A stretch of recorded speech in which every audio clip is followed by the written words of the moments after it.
You're listening to Business Talk Radio, where we take business to the next level.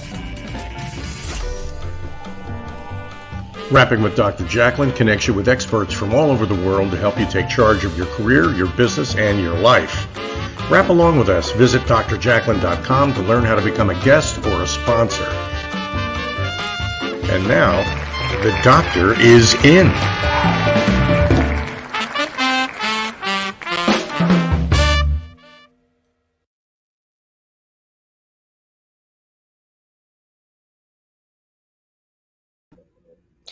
Good afternoon. I love technology. Welcome to Rapping with Dr. Jacalyn. It's all about dating.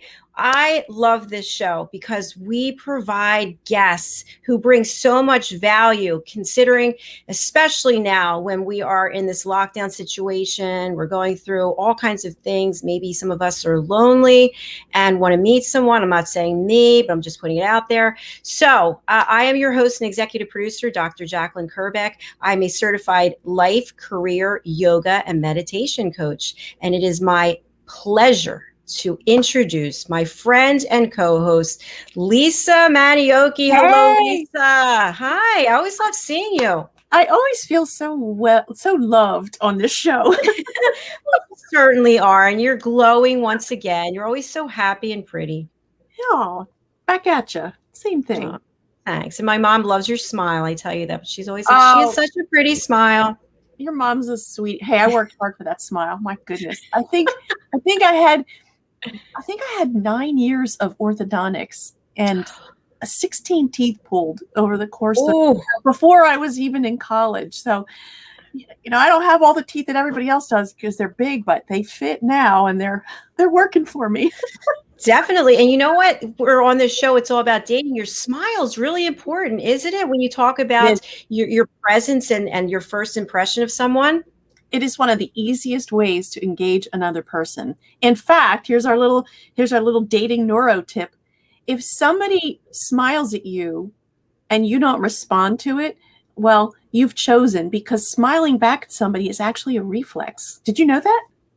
I didn't know that, but Yep. I do know, like, if I smile at someone, then and they don't smile back, I think to myself, how hard is it to smile at someone? Well, by the way, we have a comment. Oh, Mitch, welcome back. It's good to see you. I have 3 ex-wives. I'm a horrible dater. Oh my God, 3? It must be exhausting. One enough? Oh my gosh. Well, thank you so much for watching, Mitch, and for sharing that with us. So, Lisa, we've got a great guest who's joining us from London today. His name is Johnny Cassell. He's a dating coach, and he's also an expert. He's been doing this for 15 years. Before we bring him out, why don't you tell us about what you're doing over at Presence Intelligence? Oh, well, I mentioned last week, I've developed what I call the Presence Intelligence Alignment Inventory for daters. And this is a process. It's an interactive question and answer experience where you are able, after you answer the questions and talk with me for an hour, to get a beat on the best parts of who you are on the inside so that you can align them with what you project on the outside. Because when there's alignment of your inside to your outside, then magic happens all around you because of you.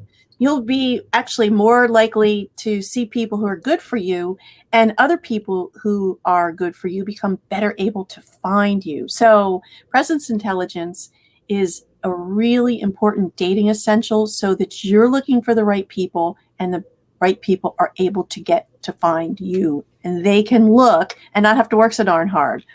So if anybody has any questions for that, presenceintelligence.com/daters is a great way to start. All right. Thank you. Sure. And we were live streaming for people on the radio. We'll repeat that again. So let's bring out Johnny Cassell. Here we are. Welcome, Johnny. Hello. Hey, ladies.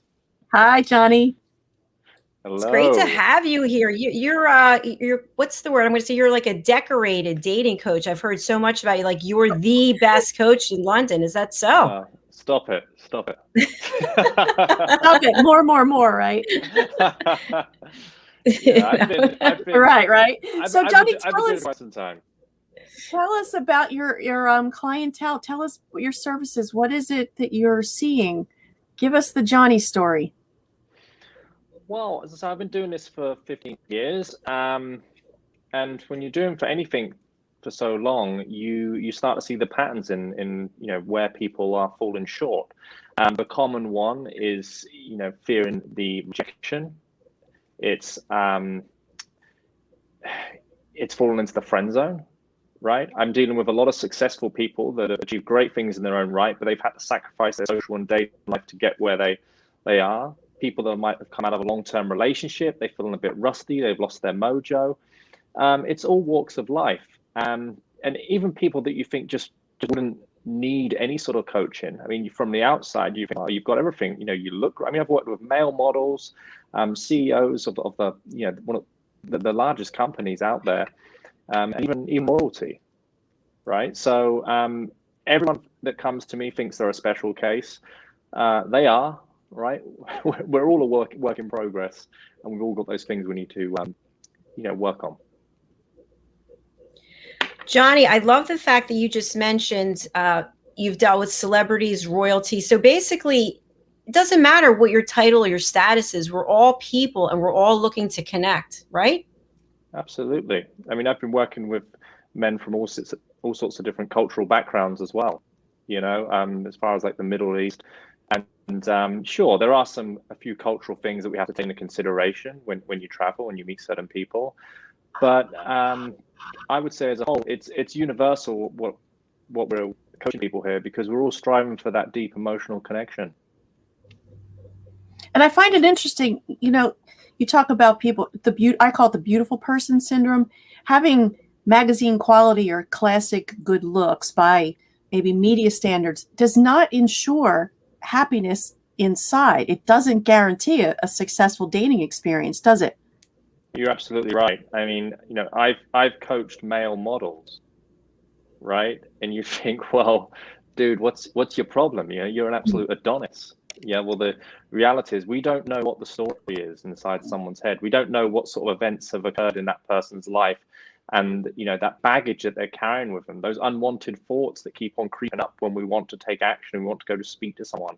It creates limited beliefs. I mean, me, for example, why I moved into this line of work is, and I didn't realize this till many years into my work, that it was all tied into me having an unpleasant experience at the early ages of 5 or 6 years old, being bullied on the playground, physically abused on the playground. I was coming home from school with bruises all over my legs. And that obviously created a seed in my head of, well, girls don't like me, right? And then another instance occurred. I was late for a class. I was put on the table that I wasn't normally seated at. And, silly comments were made then, and another thought was processed. Okay, girls don't like me. So you start collecting those thoughts, and the brain does a very good job of recognizing negative things as opposed to positive. You start to construct this idea and this reality, and you call it life. So a lot of the work that I do with clients is actually, wiping the slate clean and giving them an opportunity to create new positive reference points so they can build up some confidence in that needed area. I think you touched on a number of points. I want to come back to, and we have a couple of comments. Let's see. Liv, I think you mean love, maybe love this topic, and hosts. GTG, I have a date now. Gotta go. Oh. Okay. Okay. So funny. But that's true. Johnny, you're right. These stories that just, it's like this dumping pile of experiences that really taint our present. And it's really difficult to erase that slate, to wipe it clean, as you say, alone. So you as a coach, how do you help your clients get rid of that mess and move forward? Well, it's a great question. Well, first of all, I challenge them on, tell me your positive experiences. I'm working with men. I do teach women. I don't turn them away. I advertise the work with men.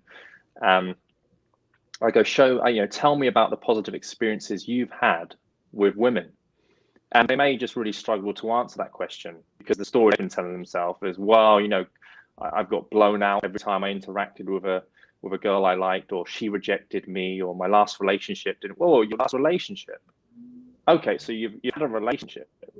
That means you've had a positive impact at some point on a woman's life, enough for her to want to be with you. So that's a positive, right? So it's, success is very subjective, but we have to look at one's journey and actually bring out the positives of what they've done right and get them to focus on that. And something, I haven't got it in front of me now, but something that I really do preach hard about is journaling, right? If you have this limited thinking, right, you can get caught up in that emotional response, right? You might go out, when everything opens, you might go out and just hang out in the bar and not one single guy gave me a compliment tonight. What the hell's going on? Have I lost it? What's happening? And then you go back home and you open up your journal. You've got all of these factual little logins that where you've gone home and recorded every positive interaction you've had with a man or a woman, whatever tickles your fancy, and that puts you back in the right state of mind. It was just a blip on the timeline. It wasn't. It's just not the existence of your whole dating life. Even me as a coach, I may get nights where I'm going, oh God, I wasn't really too good tonight. The chat wasn't all quite there, or that person didn't respond quite well to me. And I might just get caught very briefly with that negative cycle and I go, whoa, wait a minute. This is a choice. We can choose to listen to that voice, or we can choose to listen to the other voice. And I believe that the more entries you put in your journal, the more you're able to quiet that negative voice down and focus on the actual factual positive information that's out there. And again, that's where you'll come from a place of confidence, or even better, God, the lighting's really bad, one sec. Even better, certainty. Because if you turn up as someone that is coming from a place of certainty, you have presence and you make people around you feel safe. So there's a little. I preach that. You're singing my song, Johnny. Let me tell you. Really, if who you are on the inside is aligned with what you project on the outside, and alignment is when you're strong. You think you go to a chiropractor to get aligned. That's when they make all the vertebrae in your back strong, which is the structure that supports the rest of your body. It's the same for when you show up. Things that people can't see that are going on within, if they're all wobbly and misaligned, they show up somehow, whether it's in nervousness or posture or even that invisible stuff that people just get a bad vibe. So the nice thing is, though, with a coach, like a rudder on a boat, a coach can help. Not going to solve the problems, but you can keep people company while they're figuring this stuff out, because having company on that road is a whole lot more interesting, and the journey's faster with a companion. Wouldn't you agree? Absolutely. That's why people in the self-development community always preach, you got to be around like-minded individuals, because the people that are currently around you, they don't see the journey that you want to go on. They're not inside your head. But if you put yourself in the room with the right people that strive for similar sort of things, then you can hold each other's hand a little bit. You can toot each other's horn when you feel a bit flat. So it's really important to find the right support network. And if you're buddying around with someone that's got a bit more experience in any area that you're looking to strive in, it really is going to accelerate the learning curve. But what we must not do is let our ego get in the way and think that we can't be taught. And I think but I think that's just something. It feels like we're chiming on about a lot of pop psychology stuff here, but I think it's necessary, because I will not teach anyone the chat, so to speak, or the behaviorals until I feel comfortable that their mind is in the right place. Because if the mind's in the right place, it's going to show. It's going to show halfway in. You might have said some fancy line or wooed someone into bed, but a few dates in, they're going to start seeing who you really are. And if you don't have a strong sense of belief about yourself, then again, it goes back to that safety issue. If you're insecure about yourself, then she's not going to feel secure around you. Mm-hmm. Very true. Well said. We've got to take a break and hear from some of our sponsors, but we've got a lot more time and conversation with Johnny Cassell joining us from London. So stay with us. We'll be right back. I don't think men are superficial idiots, that their brains are wired to be visual. I'm told I give great advice. Nike Just Do It for exercise, I think really applies to sex too. I've coached hundreds of men and women. So I disagree with her where she's like, put it all out there on the first date. You know, an open book is not sexy. Exactly. You know.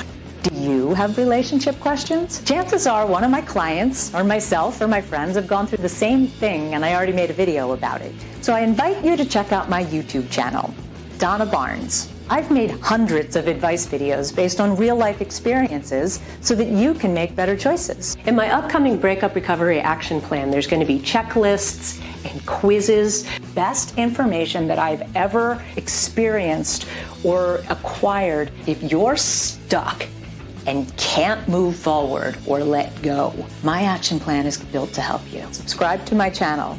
I'll help you have better relationships.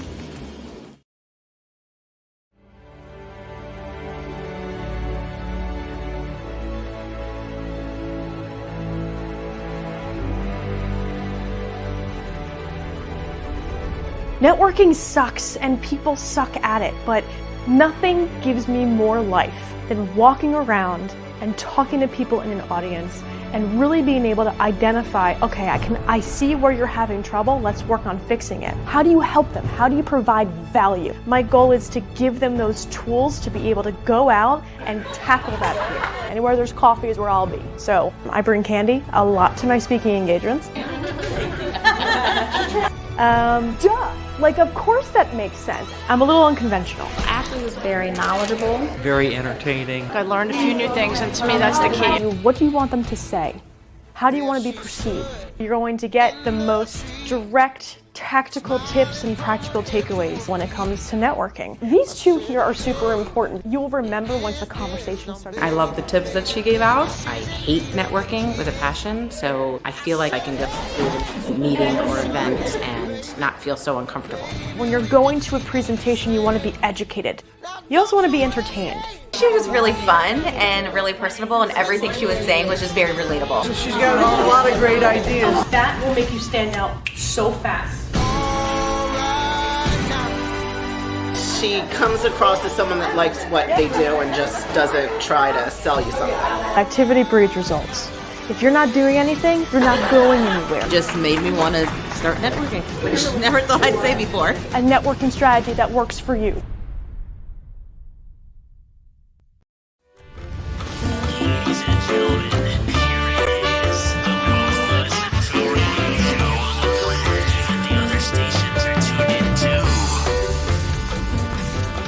You're listening to Business Talk Radio, where we take business to the next level. Welcome back. What show are we on, Lisa? It's all about dating with us. That's right. And Johnny. And Johnny. I want to say hello to James L. Hill, to a new follower, Fortune Chucks. Hello.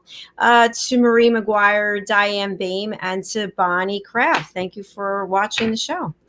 So where were we when we left off, Lisa? Hey, Johnny, what's the age of the gentleman with whom you work? Does it tend to fall into one kind of zone, or is it all over the map?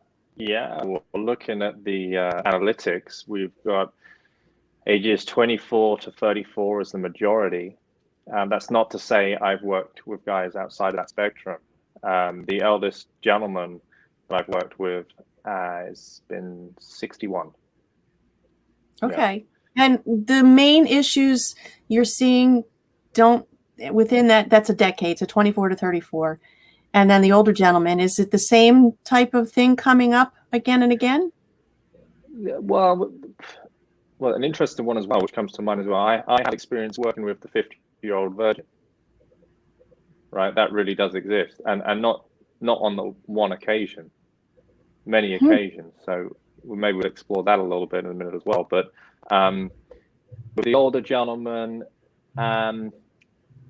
yeah, it's been a while since the guy's been out there. Like, all of his friends have kind of settled down, they're married. So with that, we needed to create a strategy to revamp his social life, to first of all give him a social base. That was primary, because if you've got a community you can always go back to your community if something doesn't work out with someone. So it was tapping into his interests, his hobbies, or maybe creating new ones, getting on the right newsletters, turning up to the right events, being in the know of all of these things, reviewing his choice of location, like where he lives, and being honest, is it giving him the best return on his time? And so that was the first step with that gentleman. And then we looked to kind of work on his mindset and his behaviorals.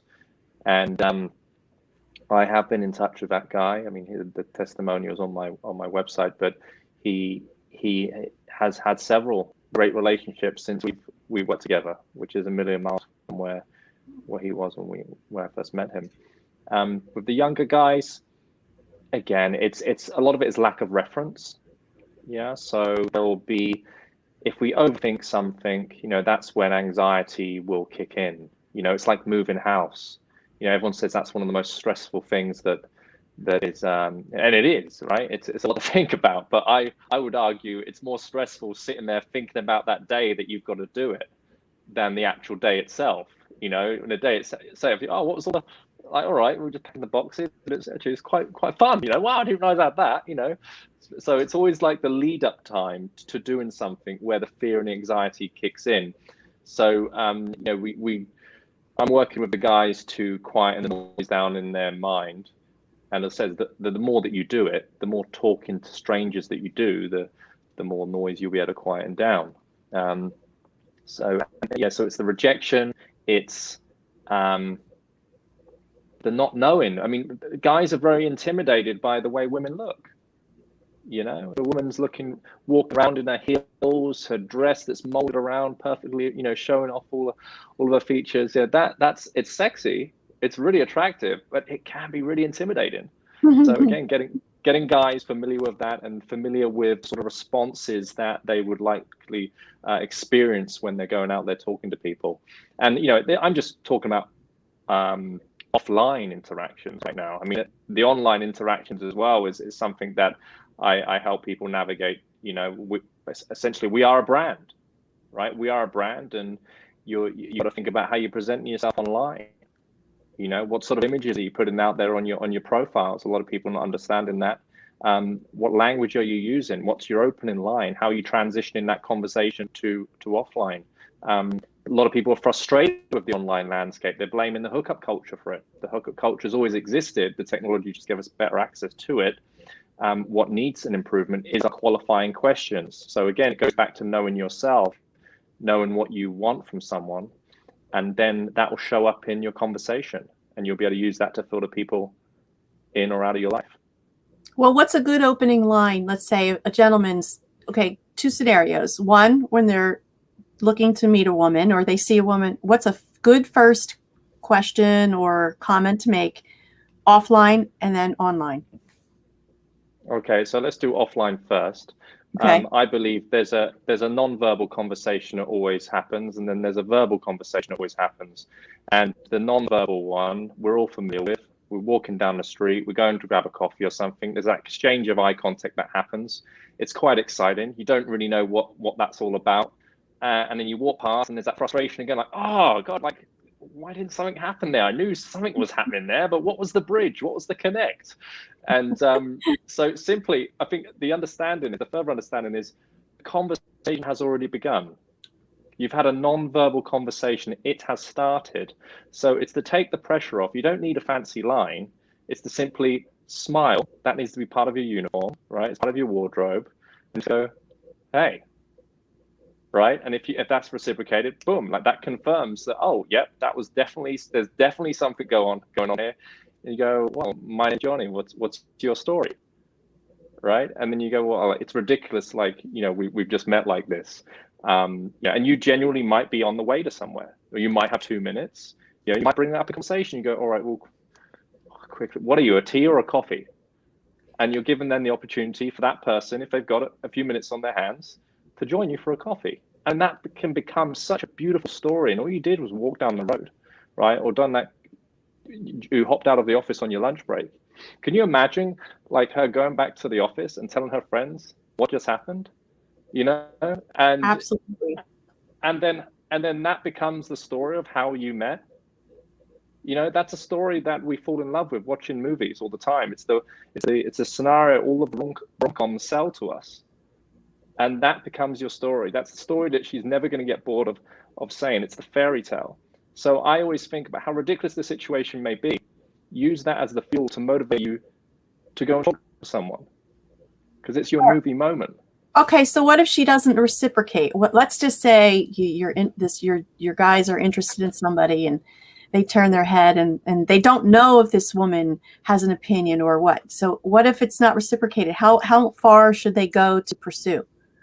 That's a really great question, and it's a very current question that needs to be answered, because there's a lot of stuff in the media where, especially in the height of the Me Too movement, people were getting confused. The men I was speaking to, they were getting confused, and they didn't even want to talk to women anymore because, like, whoa, what's this? Like, I can't even speak to someone that's a stranger because it'll be branded as harassment, right? So what we know harassment to be is the continued pursuit of an unwanted interaction. So that's for people like myself to help men understand what is a positive social cue and what is a negative one, and how to pursue a positive one, and when to leave a negative situation. My attitude is this: always start your day to humor yourself.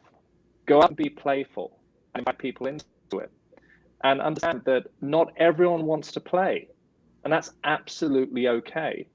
But just make sure you're starting your day like that. It can start by just complimenting a few people. Just being. I went for a walk the other day, right? And I just saw an old guy walking around. It's probably the first time he got out of his house for a couple of weeks, and I was like, "Hi," and he was like, "Oh, hi!" Like, it was just that was just such a nice thing to do. It didn't cost me anything, but it put me in a good mood. And you do a couple of them a day, you're getting yourself in mindset to you're ready if you see someone, but they don't have to interact with you, and don't take it the wrong way if they don't want to. It's completely okay. Yes, it is. In fact, I've shared this before in the show that from my neuroscience studies, when a person is rejected, the same part of the brain lights up as when you break a bone. So rejection is physiologically painful. And it stings, it hurts, but like anything, the bone can heal, and so can that part of your wounded spirit. Just give it some time. However, when somebody is not reciprocating, that's not necessarily rejection. It just may be the wrong fit. Take it at face value. Do not take it personally. And next, there are lots of other women out there. You're absolutely right. And I have this theory on rejection. And I added this perspective. We did this talk. It was a mixed audience. It was like about 100 people. When it wasn't, it was pre-COVID. And I asked the question, what's the thing that's stopping you from getting the thing? And there's a few suggestions. And then, as predicted, the most popular one comes up, and it's a guy goes, "Oh, it's rejection." I go, "Okay, well, how does that show up for you? What does rejection look like?" And he began to explain what rejection looked like in his world. And I go, "Okay, well, I'm going to throw this at you. I don't think rejection actually exists for people that actually know what they want. Because if you're going into an interaction and you know what you want, you're not going in there with your palms facing up, pleading and begging to fit and hope to be accepted into someone's reality. Instead, it just becomes a conversation to find out if their values are in alignment with your values. So effectively, you're just on a discovery moment with this person. And if that person doesn't fit, that's absolutely okay. That's the game that we're all in. It's the dance we're all taking part in. We're all going through life to look for that companion that is in alignment with our core values. And it's just part of the process. We understand the importance of finding the right person if it was to take a role in our business, right? We wouldn't just give someone, it'd be silly just to take a chance on someone that's got, isn't qualified in the criteria that you're looking for. And I think we should take the same approach with our personal relationships. Otherwise, you could be 6 months in, you could be 12 months, you could get a few years, you could have a lot of investment in this person, and it just fall down the wayside. And it could all be avoided if you just took the time to understand what is really important for you, the character, the makeup of someone.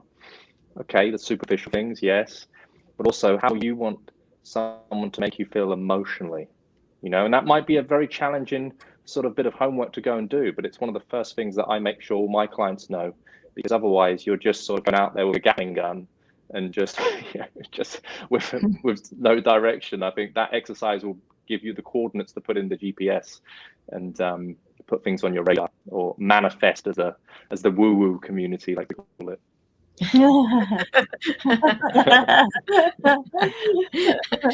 Johnny, we have to take a commercial break, but when we come back, I'd like to talk about how you work with people, especially now through COVID, who are experiencing extreme loneliness. And, maybe they're, great. I don't want to use the word desperate, but they want to meet someone. Maybe they don't even want to go through all the work and the steps. They just want to be with somebody as quickly as possible. Has that ever, Brilliant. has that happened? Like someone's come to you in that regard? Absolutely. And I think we all have, spells of that. So that would be a great little thing to jump into in a moment. Okay, perfect. Stay with us on, where are we, Lise? It's all about dating. We'll be right back. Located at 121 Haddon Avenue in Westmont, New Jersey, is Margie Cedrone, artisan jeweler. Margie's been in business for more than 30 years. She works with her clients to create custom pieces of jewelry to reflect their personality and help them make their own bold statement. Starting in the renowned Jewelers Row in Center City, Philadelphia in 1988, Margie works directly with her clients to develop one-of-a-kind pieces such as necklaces, engagement rings, wedding bands, unique watches and tennis bracelets, as well as a myriad of rings and earrings for everyone in your family. She also has worked directly with Dr. Jacalyn over the years, creating unique pieces of jewelry to reflect her personality. She does pearl stringing and repairs on site at 121 Haddon Avenue. Call or text Margie at 215-384-7155. Margie Cedrone Jewelry is open by appointment only. Make your own bold statement.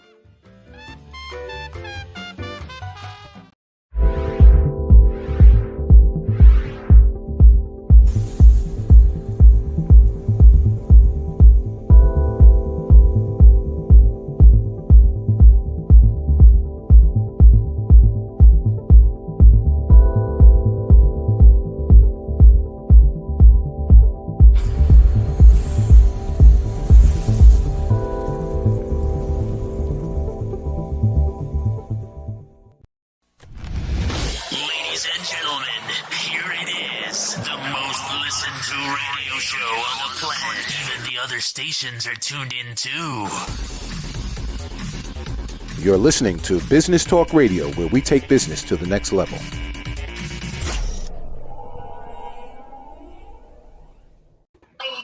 We're going to talk about loneliness now. All of us have experienced it, I think, at some point or other, but especially now. People have been locked up for so long. So I'm here with Lisa Manyoky on Rapping with Dr. Jacalyn. It's all about dating. And Johnny Cassell is joining us from London. He is an elite dating coach, and we're really enjoying the conversation. So Johnny, where can we start in terms of loneliness? Somebody comes to you, they're struggling. How do you help them?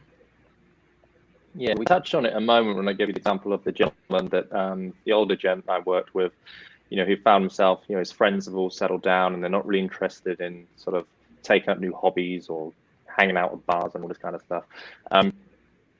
It's community, right? We need to go back to community, and where we find community is learning. Okay, so I always think whenever we find ourselves to be lonely, we have to question, have we decided to stop learning? Okay, if you trace back, the references that you have, school, provided you an opportunity to meet people with like-minded individuals, right? You go to the gym, you take up a group yoga class, or boxercise or whatever. It gives you a community to engage with. I mentioned earlier about signing up to newsletters at art galleries and museums. They'll keep you in the loop of events and things going on. So it's making a list of all of the interests that you have, maybe ones that you haven't explored yet for whatever reason, and actually making a few commitments to actually, all right, you're going to have to be vulnerable momentarily. And I can understand it can be quite daunting to take up something new and being in an environment where you don't quite know people. But once you're in that environment, you can start engaging with people and create friendships. I give you an example. A few years ago, I was in a park with my then girlfriend in Lithuania. And it's a very sort of outdoor orientated country. People are very into their fitness. And there was this park with a rental place where you could rent roller skates, skateboards, push bikes, electric scooters, you name it. And I thought, ooh, what do I fancy? And I found myself, a guy like me, 6'4", on on this longboard, which is the longer version of skateboard. And I actually took a really great liking to it. I was like, wow, this is super, super fun. And I came back to London. And I was like, God, I'm really missing that. Like, how can I get involved in it? And I went onto Facebook. I typed in longboard community, and there were several on there that I could join. And again, these were people that were from all walks of life. They weren't from any sort of circles I was currently involved in. So again, I turned up, vulnerable, didn't know anyone, and made some great friends off the back of it. So it's those would be the steps. And sure, there are restrictions right now in terms of depending on what city or state you live in. But there are online communities as well. It was only today I was speaking to a friend on one of my Clubhouse rooms, and we were actually workshopping this exact topic. And she said a great place where she's met friends is Zoom, right? So she'd obviously enrolled herself in a master class or some sort of course, group coaching experience, and off the back of that, met some friends. So those are a few things that I would suggest to get you started. So in a nutshell, if you find yourself feeling lonely, go back to learning something, because it will always give you an opportunity to meet like-minded individuals. I love that. That is great advice, because when you're learning, you're not focused on what you don't have. You're picking up something new, right? You're putting some value that you didn't have into your life, and that, I think, that makes you feel more confident. At least I'm always looking to learn something. So yeah, and the playing field's already leveled. You're already there. You share something in common, so you don't have to worry about, oh, what should I say? You're already in one space with the thing, whether it's longboarding or cooking or whatever. Oh, it so takes the edge off. I know. Yeah. It's true. Question I have, and this, I think about this often. So as I've shared a million times, I'm in this lockdown with my mother, and we've been here since June, I guess. And I have developed this whole community of friends, this whole network, and it's all online.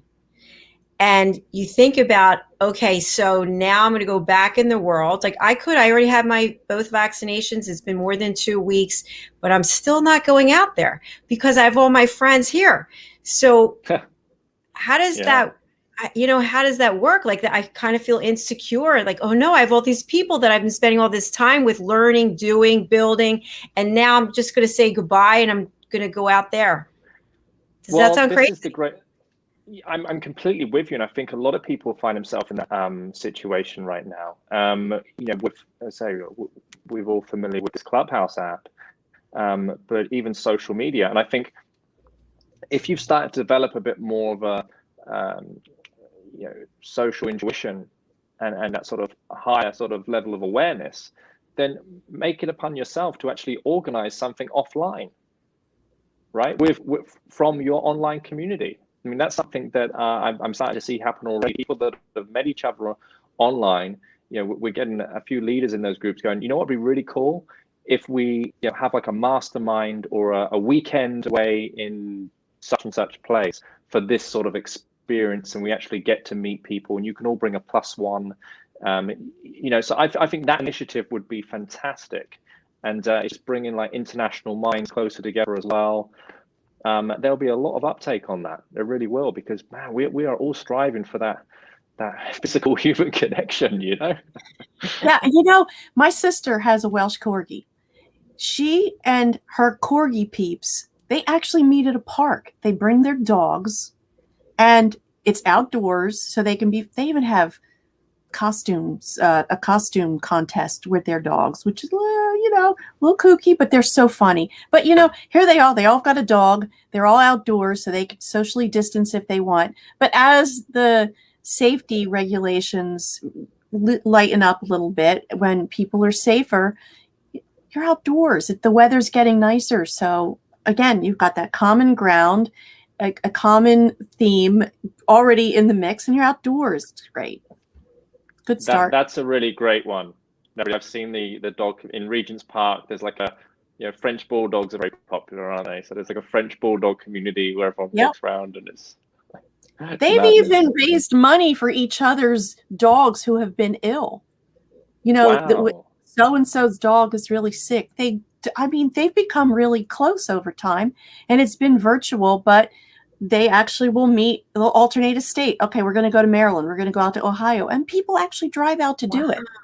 So it's expanded the social reach of a lot of people.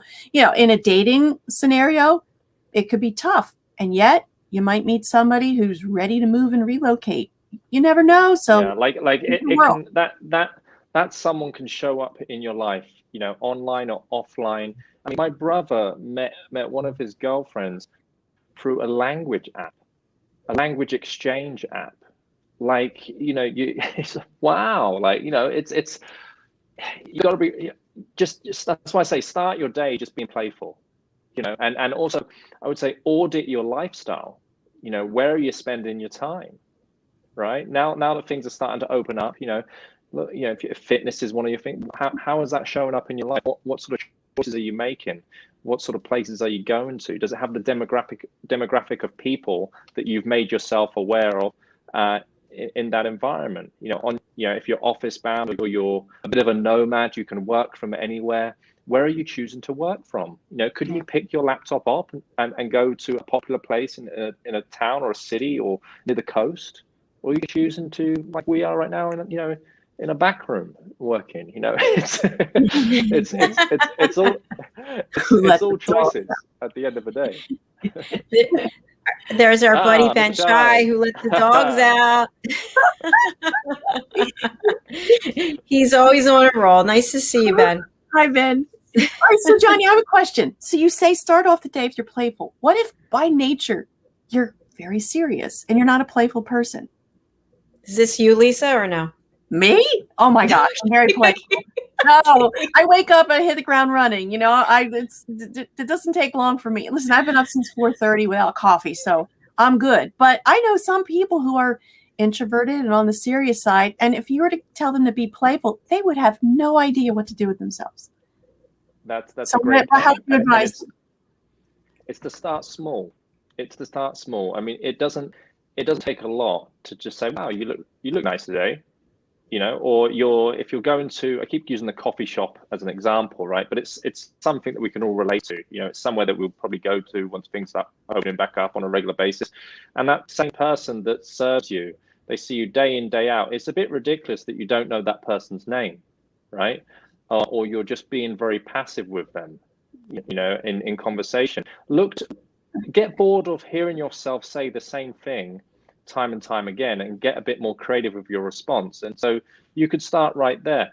When they ask you how are you probably caught in the pattern going, yeah, I'm fine, okay, yeah, just a black please, thank you, yeah, what's your name? Yeah, it's Johnny. And that's the exchange. That's the communication. What could challenge yourself? What could be a bit more playful? Well, just change the response. How are you? Well, I'm amazing. And it's like, well, what? You've just like woke them up. Like, what do you mean amazing? And you just sat there with a smile on your face, and and she goes, oh, what do you want? And she goes, and what's your favorite?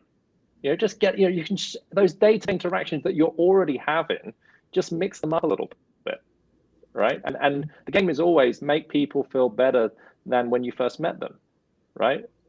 And it will just snowball. That's so important. I'm sorry, but I'm back here laughing at hitting the ground running sounds painful. Okay. I'm going to have to come up with some retorts for our friend Ben. But so Johnny, those answers, you can actually practice them in advance. You can have almost like a listing to say, okay, if somebody says, how are you? Yeah, you just don't want to say, yeah, it's a really crummy day. Practice your answers. I know that even if I work with somebody to improve their presence for an interview, we go through the potential questions an interviewer could ask. So if a gentleman or a woman, for that matter, is about to say, well, how are you today? Just try on a few answers and see which one fits and see how people respond. And that's part of the learning, is take note of when you answer in a certain way, what generates the most comeback. And I like to interject on that. When someone says this word, fine, I'm fine. There's no information in that word. It's meaningless. Why do we even use that? Yeah. It's too generic. It's sometimes it doesn't mean anything. Yeah. They're just telling you they're not present. Right, exactly. So for all of you out there watching or listening, please don't say you're fine, because we don't know what that means. It just means you don't care enough to give us any information about you. That's how I feel. Well, also I'm not fine about it. No one's fine. That's going on there, But I think what we're all in danger of doing is getting caught up in I call it the 11 o'clock pub chat, right? You're in UK here, you're in the pub at 11 o'clock and you're standing next to someone that's had a few drinks, and you're just talking nonsense. What do you do? Where you're from? How old are you? It's just like, I call it the yawn zone. It is the yawn zone. It's the conversation you're going to have with a dozen more people, but we don't know any different. And I'm coming from a place of empathy because I was that guy, and we've all got rid of it. We've been that person as well, and we're just being a bit lazy, a bit thoughtless. We're not present. We're not really giving a crap about the person in front of us. So it's have a bit of fun with that, right? We can start to be a bit more mindful of the things that are coming out of our mouth, but also have a bit of a creative response when we hear it from others. Right. So if someone says, what do you do? Well, you just go, that's an opportunity to come up with something really ridiculous and playful. And then you'll connect on that playful thing. Or you could go, all right, you've got 2 clues. And then it becomes something a bit more engaging. And then that game will then get reciprocated. And, you're really bonding over that, as opposed to just handing over that information just there and there. I mean, we don't appreciate things just given to us. And it's the same with that information exchange. It's not going to make any emotional impact. What's going to make impact is when we break patterns, right? And it's the same with conversation. Where are you from? Again, you can do the 2 clue game, or you can say something silly on Banana Republic or whatever, have a bit of fun with it. How old are you? All right, that still comes up. I mean, we shouldn't really be throwing that around, at the early stages. There are more creative ways to get that response, that bit of information. But you could go, well, emotionally, physically, or what are we talking here? So it's just being a bit playful with your responses, and I think you'll make more of an impact out there in the social scene. You'll be remembered. I like that, Johnny. The Johnny Cassell list of playful commentary. Yeah, we'd like to come up with that. I'd like to go back, if we could, to a comment you made earlier, Johnny, because I think this is really fascinating. What I thought I heard you say was that when a woman is well dressed and she's wearing form-fitting clothing and she's wearing heels, that men find that intimidating. Can you elaborate on that? Yeah, absolutely. Because it's that confidence, when you put on those heels, it tightens up the legs, it pushes the bum out a little bit. If the woman's got a good form in her body, the dress is quite figure hugger and it's showing it off. It's It is intimidating for guys. It really is. So how I've helped men combat that, a few exercises I do. I go, right, just envision the heels, just kick the heels off her 1 second. Just imagine her flat-footed. Do you still feel intimidated? And a lot of the time it's no, actually, right? So just having that sort of mental exercise, just kicking the heels off and just imagine her dropping down a little bit. It's like, oh, wow, okay, that's not so frightening now. And another one is, I don't like to give people numbers, like, okay, he's a 6 or 7 or a 10 or whatever. But because, it's about so much more than superficial stuff, right? But we need to get over that initial fear of approaching someone. So if the first thing in your head is, oh my God, he's a 10, right? Or she's a 10, then you've just basically elevated that person and minimized yourself. You haven't put them at an equal, right? And I teach the same thing for people that are interested in approaching celebrities as well. A lot of people, they fall into the fan zone, which doesn't get them anywhere, right? So I'd say, look, everyone starts at a 5. You know nothing about that person, okay? You've recognized there's a few superficial things that you like in that individual. We call it the wrapping paper. But hey, you wouldn't be the first person to be disappointed on Christmas Day and sat there with a smile on your face, pretending to everyone that you really like the gift, and then you throw it in the back of the wardrobe. For that relationship could be years pretending, right? So you've identified, okay, there's a few things that I know that I like superficially about a person, but now we need to go through the discovery phase. We need to go over there. We need to start a conversation and see if this person is in alignment with my core values. So now you can start to see. It will circle back around to what we discussed earlier. That's why I said the mental stuff, the mind stuff, working on the mind is the first and most foremost, the most important thing. Because it's not, if you haven't got that sorted, you're not going to have the courage to speak to the people that you really do want in your life. So that's how I do it. Everyone starts at a 5 until you start finding out a few things more about them, and then you invest further. I have to say, Lisa, this is the first time we've ever heard anything like this, and I'm really enjoying it. I see why you are at the top of your game, because you have very good perspectives on things that I'm sitting here thinking, wow, it's brilliant. Yeah, you had said a discovery moment. You said this is just a discovery moment, and it's not a lifetime. It's not going to go on forever. You're talking about a moment in time where you have an opportunity to, at a minimum, have a nice conversation. That's the minimum. I mean, how terrible is that? And I don't want it to sound so clinical either, because when we're talking about finding that, these questions are peppered in a lovely interaction that you're having, right? Being playful, being flirty, but you can't forget about those qualifying questions, so to speak.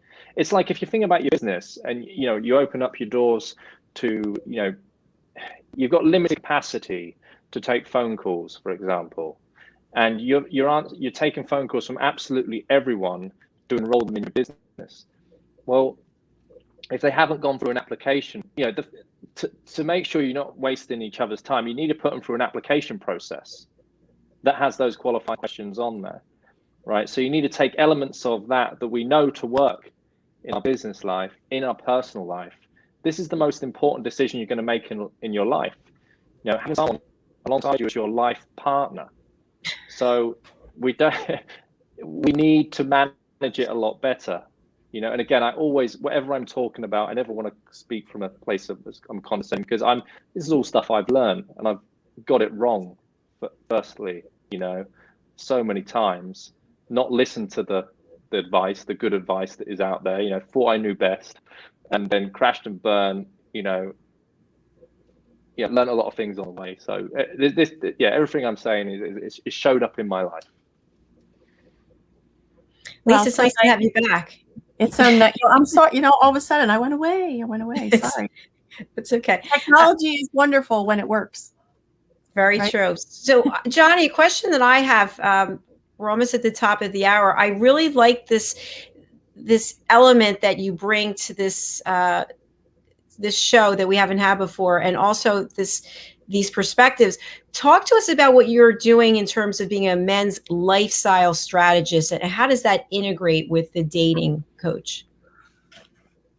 Yeah, so one has to incorporate an attractive lifestyle to attract the sort of people they want in their life.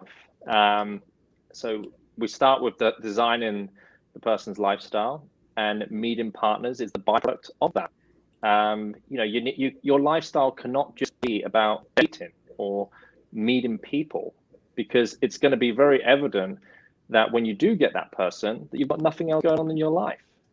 So there can't be some hypocrisy here. There can't be a double standard. You've done the homework to work out what you want in someone else, but what is the deal that you're putting on the table, right? And it might be that you already have a great deal, but you don't realize what the important features are about yourself and the lifestyle that you have.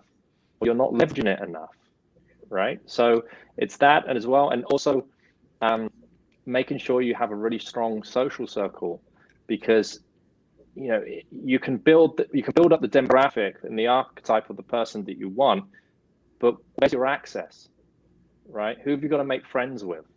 And it's not to be very manipulative and only make friends with people because you're getting access to something. You actually want to come from a place where you can give something first, right? And don't always expect to receive. But if you're going through life, I'm sure a lot of us listen have heard this before, but it really does come back. If you give, people will be there for, more than not, people will be there for you when you need them.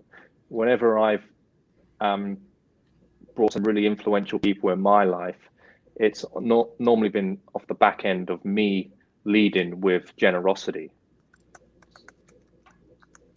There's definitely something to be said about that. That is for sure. Mm-hmm. I think we had another comment from Ben about, he said he loved getting a bottle of champagne from you. How nice. So me and Ben worked together years ago, and he made a deal with me. I can't remember the exact deal, but he said, I'm going to buy a house in Covent Garden, right? Which is, it's a very, very nice place, very, central London. And I go, all right, well, if you do that, I'll get you a bottle of champagne. Many years later, he remembered that. And I think I must have been on the top of his list to phone, because he really wanted to taste that champagne. It always tastes better when you're not buying it, doesn't it? So, so yeah, we did, and we rekindled our friendship. We realized we were both men of our words, and we sat down and we cracked the bottle. So I was just going to ask, did he wait to keep the bottle to share with you? That's great. That's great. Yeah. Johnny, unfortunately, we're at the end of our show. It goes by so fast. It's hard to believe, but I've loved having you here. At least I'm sure you have too. Just bringing this up again. Ben, thanks for your engagement with the show. We really appreciate you. Johnny, what's the best way for people to get in touch with you? Yeah, well, I'm mostly active on Instagram, and the Instagram handle is @LondonDatingCoach. Very easy to remember. I've got the website, johnnycassell.com. If you're on Clubhouse, find me. It's Johnny Cassell there. That's kind of the place to be at the moment. But if you like reading, you can go to Amazon and get my book. It's called Elite Seduction, and that is a great place to get started if you're not quite ready for coaching and just want to take a peek at what could possibly happen for you on the other side. That's great. That's great. Thank you. I was thinking about what you said, Johnny, about being playful. And when I think to myself as a single person, as opposed to sitting with a list and I'm looking for this, this, and this, just being playful and flirty, I think you can have a much more authentic connection with someone than just having a scripted thing where you're out there looking for this, right? Just go out and have fun. Absolutely. I mean, but that list, you just need to program your subconscious, right? And it's like, I always say this, for me, when I wanted to buy a car, right? I wanted to own a Range Rover. Probably watched too many Bond films or watched the Queen drive around in a convoy. A very, very sort of British thing, yeah. But I went to the forecourt and I didn't have the car at the time. Every month I would go there, and then I'd jump back in my car that I owned, and I hit the road, and I started seeing so many Range Rovers on the road. Now, there hadn't been an increase in Range Rovers on the road. There'd just been an increase of my awareness. Yes. So that's the exercise. That's why that exercise is important. It's not like I'm going out going, oh, I need a Range Rover. Where it's, you know, you have that conversation you have yourself. It stays there, and all of a sudden, it's showing up. It was already there. You just weren't awake. Love that. Oh, we have another comment from the wonderful Heather Dean, who is my media coach. Nice show. Good advice about showing up and being a giver. Also knowing your value as a person. Thank you, Heather. She's joining us from Jerusalem. So we really appreciate you watching. We also have from Ben Chai. It's an amazing book. The name of your book again? Thank you, Ben. Elite Seduction, Action Rules for Love, Dating, and Seduction. And it was Ben's son that actually helped me get that across the line. That was sitting on my desktop for many years. See how everybody helps everyone, and it's amazing. Is that book for men and women, or just men? It's for men, but it can be transferred for women as well. You know, the skills are transferable for sure. I want to get it for my sons.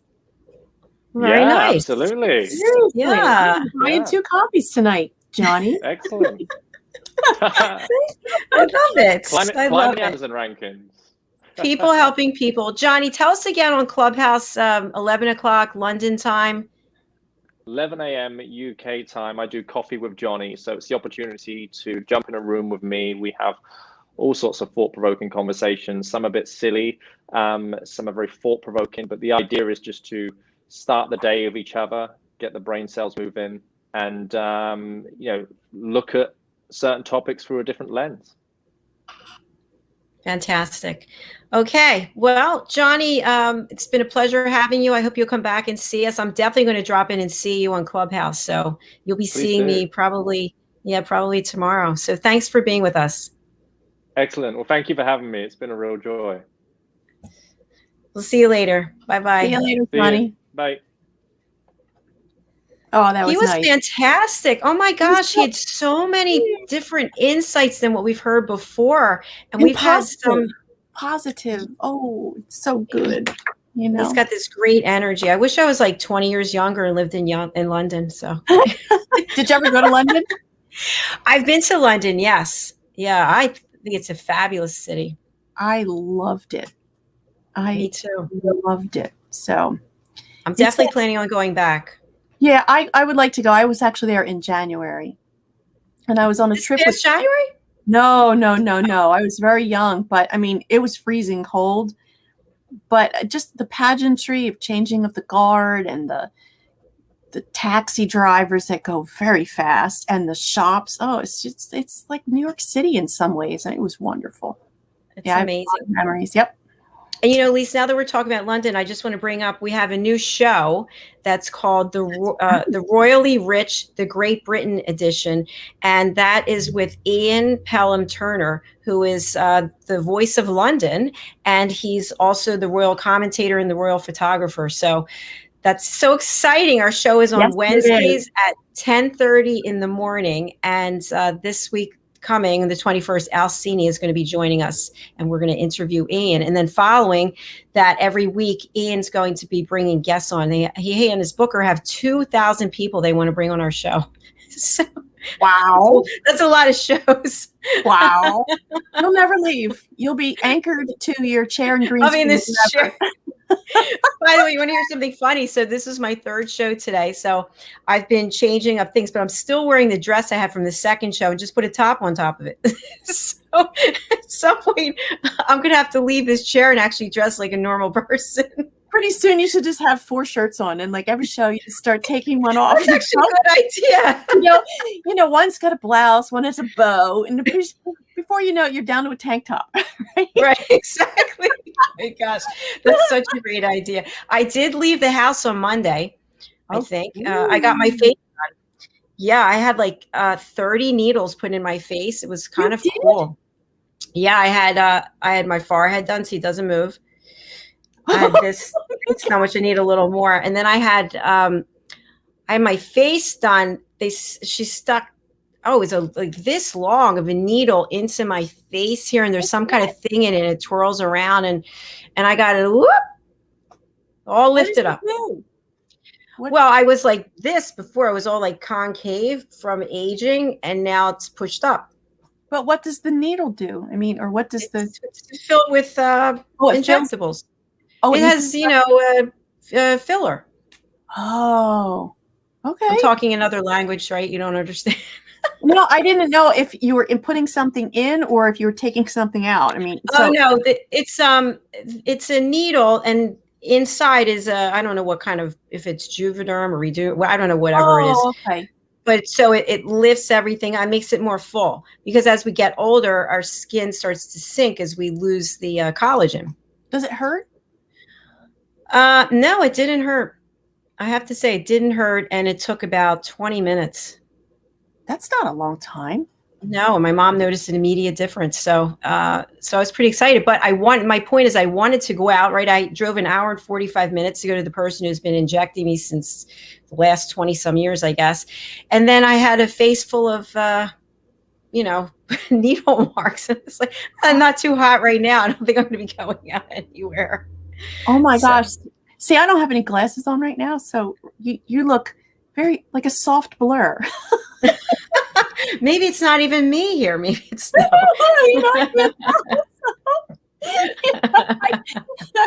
I could put them on and see, but when I see you eventually, I'm coming to the shore, I think in a couple weekends. Okay, good. That's great. Make sure you let me know. Yep. Yeah, all right. That's great. I did want to acknowledge, we got a comment from, I hope I say your name right, Fukumo Dubobi, and has some health related information. I don't feel that it's appropriate to read it on the air, but I do appreciate you putting a comment. So I want to just let our audience know what to expect for our shows for tomorrow. So on Friday, we have at 12 o'clock, we've got fashion, fitness, travel, and leisure with Diane Floyd-Bain. And our guest is Sandy Adams from cruiseplanners.com. That's 12 o'clock noon. At 1:30, we have I Have a Story to Tell, and this is with Philip Westerland. And we play his clip. It's called Our Choice Clothing, about sustainability and the circular sneaker. So I think that's going to be a great show. He's joining us from Australia. At 3:30, we have pet psychic Amina, and her guest is Katerina Rando, and I believe she is a coach. I hope I have that right. We have at 5 o'clock, Stories of Hope, Inspiration, Overcoming Adversity. And I will be interviewing Jennifer Madsen, and she is the founder of Badass Babes. And at 6 o'clock, we have the variety show. And our guest is, if I could find it, our guest is, I don't know who the guest is. Oh, here it is. I'm sorry. The guest is Roberta Kias, and she is an anthropologist. She's joining us from Wisconsin. So we've got a great day of shows. The last thing I want to announce is I have a new Clubhouse room, and that is on Wednesdays at 8 o'clock from 8 until 9. Joining me is the House Radio, which is from Clubhouse, the DJ for Clubhouse. His name is John Cassell. And also joining us from Vancouver, Canada, is Lori Ann Speed, and she is going to be playing live piano music. And in between, we'll have 2 songs, and then we'll ask 2 people from the audience to share something about themselves that's not in their profile. So that was a lot of fun. We did that last night, so I hope that you'll join us. That's 8 o'clock East Coast time? Yes, it is. East Coast time. And we're doing a new show. Hello, let me just get it so I remember. It's on Wednesdays at 5 p.m. Wednesdays is going to be, I don't know, it's going to be a big day. Wednesdays, we're doing a show called Connect and Share Your Under the Shower Stories. So songs, under the shower songs. I'm sorry. Connect. It's good. That's I'm going to say, wow. That's another show. Wow. That's another channel. Okay, sorry about that. It's connecting and sharing our under the shower songs. So now you're under the shower and you like to sing. We want people to come on and sing whatever it is they sing in private when they're in the shower. I think we need a better title, actually. And that's with Azadeh, who is a singer. She's joining us from Paris. So she's going to be singing in between having people come from the audience and sing their shower songs. That's great. Thanks. I think I need to get a life. Okay. So anything else you want to share with our audience? No, it's, you know what? Well, tonight I have, I trained in martial arts for 13 years. And one of the kids, he was like my son from another mother. And whenever he's in from the West Coast, he calls, he said, I'm in town. So I scoot out and I'm making dinner and called some of the other Taekwondo kids who are, they're young enough to be my kids and I'm old enough to be their mom. So we're going to make a nice dinner and it's a pleasant evening all around. Oh, that's great. You're out there and about. That's so cool. Yeah, well, everybody's, had shots and everybody's in, and we're keeping everything pretty low key thus far, just out of respect for everybody's position. I mean, to me, to each his own, you get to come or not, but I think it's nice to be thoughtful. So this is a very small dinner, and that's it. Otherwise, tomorrow's Friday. Yay. I know. Yay. Friday night, I get to take the green screen down. I get to look out the windows again, which is nice. So I'm looking forward. All righty. All right. Well, thanks for being here. It's a pleasure. And thank you, audience, for listening. We have people still hanging out now. I really appreciate it. We had a great guest. And we'll look forward to seeing you tomorrow at 12 for Fashion, Fitness, Travel, and Leisure. Sounds good. All right. Talk to you all later. Until next week. Bye.